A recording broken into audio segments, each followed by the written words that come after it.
Everyone loves marquee staples like Casablanca and Gone with the Wind. But classic Hollywood's back catalog is bursting with treasures that rarely make the spotlight. I've handpicked 10 of my own favorite under-the-radar classics, thrillers, romances, and noirs that shape the language of cinema. If you're looking to expand your Golden Age playlist, these overlooked gems are the perfect place to start. Some consider M to be the very first serial killer film, laying the foundation for an entire subgenre decades before it had a name. Fritz Lang's first talkie plunges us into a Berlin held hostage by a child killer. Street posters scream, "Who is the murderer?" while Peter Lorre's nervous whistle of "In the Hall of the Mountain King" chills every scene, even when he's off-screen. Lang weaponizes new sound technology, overlapping phone calls, echoing footsteps, sudden dead silence. Police raids and fingerprint dragnets smother the city. Yet the criminal underworld launches its own manhunt, blurring justice with self-preservation. Rain-slick streets and attic hideouts merge stark realism with expressionist shadows, crafting a nightmare that still feels modern. Lore's trembling plea, "I can't help myself," humanized a predator for the first time on film, prefiguring every psychological thriller to come. Long tucked away in art house retrospectives, recent restorations reveal just how sharp its pacing, social critique, and sound design remain. If you've only scratched Hollywood's marquee surface, M is the proof that early cinema could cut straight to the bone.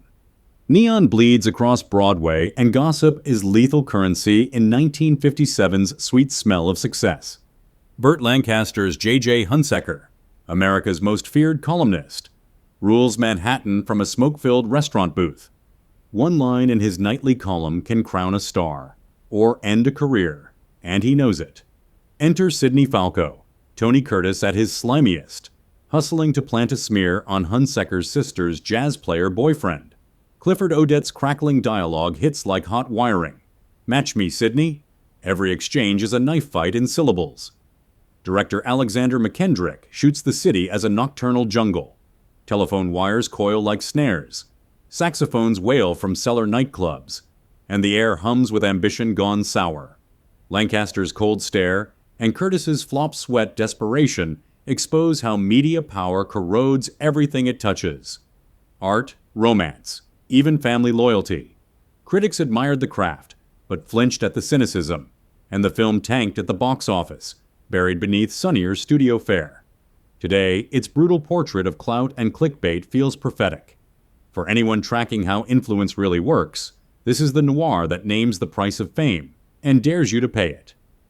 In just 68 stripped-to-the-bone minutes, Detour drags you down a highway where fate keeps spinning the wheel, and always lands on snake eyes.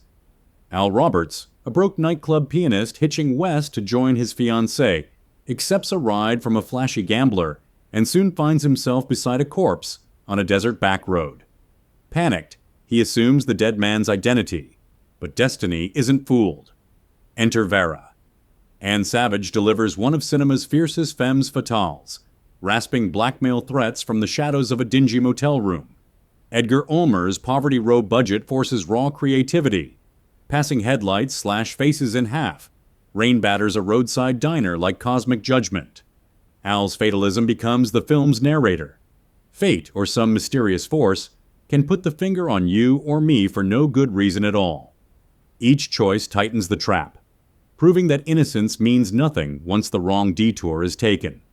Long dismissed as a bargain bin thriller, its jittery handheld realism and nihilistic voiceover now read like a template for every modern neo-noir. Watch Detour and feel the asphalt heat, the neon buzz, and the cold certainty that bad luck doesn't need a reason. Before Tarantino juggled timelines, Stanley Kubrick shuffled a racetrack heist like loaded dice.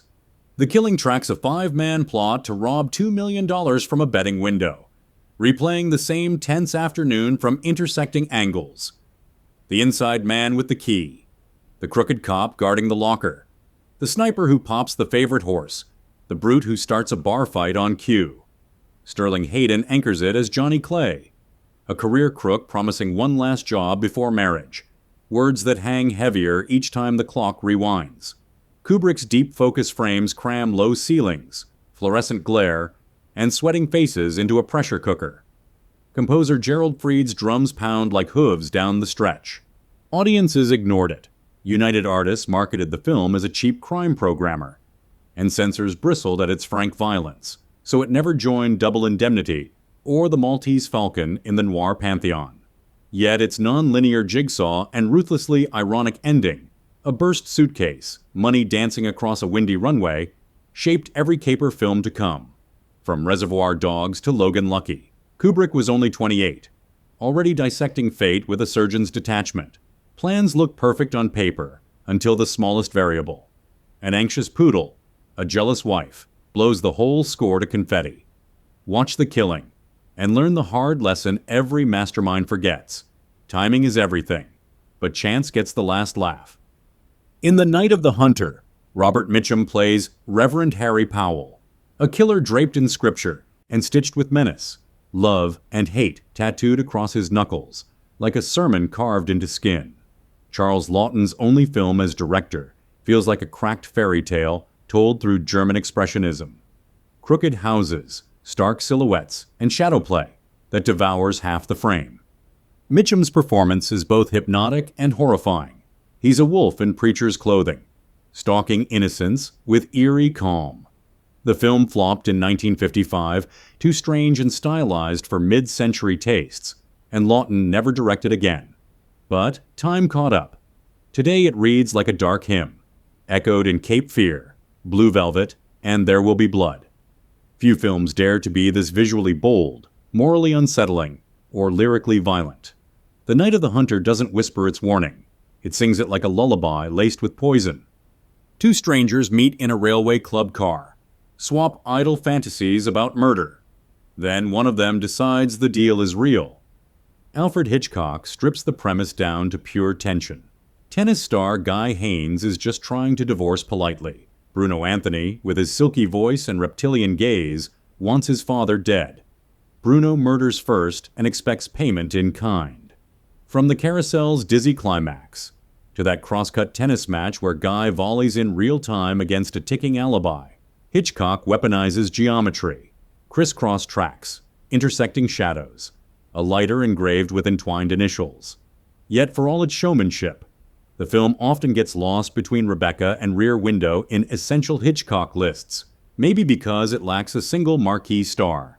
That undersung status hides a thriller that prefigures modern stalker cinema. Bruno inserts himself into Guy's nightlife, whispers at his elbow, presses a child's face to the aquarium glass so he can watch the lobster feed.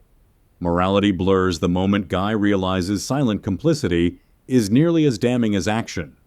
Few films mind casual conversation for such lethal potential, or make polite society feel this unsafe. A single 3-minute tracking shot glides over a Mexican border town, a ticking bomb in a car, neon buzzing, jazz spilling from cantinas. It explodes, and morality with it. Orson Welles, bloated, limping, and caked in corruption, plays Sheriff Hank Quinlan, a lawman who plants evidence as casually as he lights a cigar. Opposite him stands Charlton Heston's Ramon Vargas, an upright narcotics agent trapped in a jurisdiction where justice is negotiable, and his new bride, played by Janet Leigh, becomes leverage. Wells floods every alley with looming shadows, grotesque close-ups, and tilted horizons until the town feels drunk on its own decay. Studio meddling carved the picture into different cuts. Critics shrugged it off as lurid pulp beside Citizen Kane's canonized brilliance. Yet beneath the noir sheen lies a shattering study of powers wrought. Quinlan's growled, "A policeman's job is only easy in a police state," reverberates far past the border wall. Today, the restored version reveals Wells's vicious grace in full. Dialogue overlapping like radio static. Henry Mancini's nightclub rhythms bleeding into desert silence. And a finale where Quinlan's final stumble into oily water feels like the death of an era. Touch of Evil isn't just a noir. It's the last desperate howl of classic Hollywood before the lights switched off. 3 struggling expatriates meet on a Paris train. Commercial artist Gilda Farrell and 2 bohemian buddies, playwright Tom Chambers and painter George Curtis. Their instant chemistry sparks a problem only Ernst Lubitsch would dare turn into comedy. She can't choose between them, and nobody's willing to be the odd one out. The trio's solution, a gentleman's agreement, to ditch romance and focus on art. Spoiler, the pact lasts about as long as a match in the wind.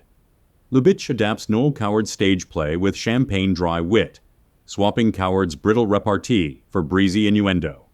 Miriam Hopkins pirouettes through the role, refusing to be boxed into prim 1930s gender norms, while Gary Cooper and Frederick March show more screwball sparkle than a shelf full of cocktails. Pre-code Hollywood let the ménage à trois premise glide past censors, but once the production code clamped down a year later, the film vanished from revival circuits, too risque for polite retrospectives and too sophisticated for grindhouse titillation. That disappearance left it out of Lubitsch highlight reels, overshadowed by later classics like Ninotchka and The Shop Around the Corner. Revisited today, Designed for Living feels shockingly modern, celebrating fluid relationships, creative ambition, and a woman's right to write her own happily ever after, even if it comes in triplicate. A champagne flute trembles in Ingrid Bergman's hand, as Cary Grant slips a tiny key from her palm, the most sensual espionage handoff ever filmed. In Hitchcock's Notorious, love and betrayal share the same close-up. Bergman plays Alicia Huberman, daughter of a Nazi sympathizer recruited by U.S. agent T.R. Devlin, played by Cary Grant, to seduce and marry ex-German conspirator Alexander Sebastian in Rio. The mission's bait-and-switch romance leaves Alicia caught between genuine passion for Devlin and duty to a nation that doubts her loyalty. Hitchcock constructs suspense from domestic minutiae. The key to Sebastian's wine cellar hides uranium ore, and a single cracked bottle could expose everything. His famous 2+ minute kissing sequence dodges the production code's 3-second rule by peppering pecks between whispered strategy, turning censorship into foreplay. Despite critical praise, Notorious often sits behind Psycho and Rear Window in Hitchcock rankings. Perhaps because its thrills hinge on moral gray zones rather than jump scares.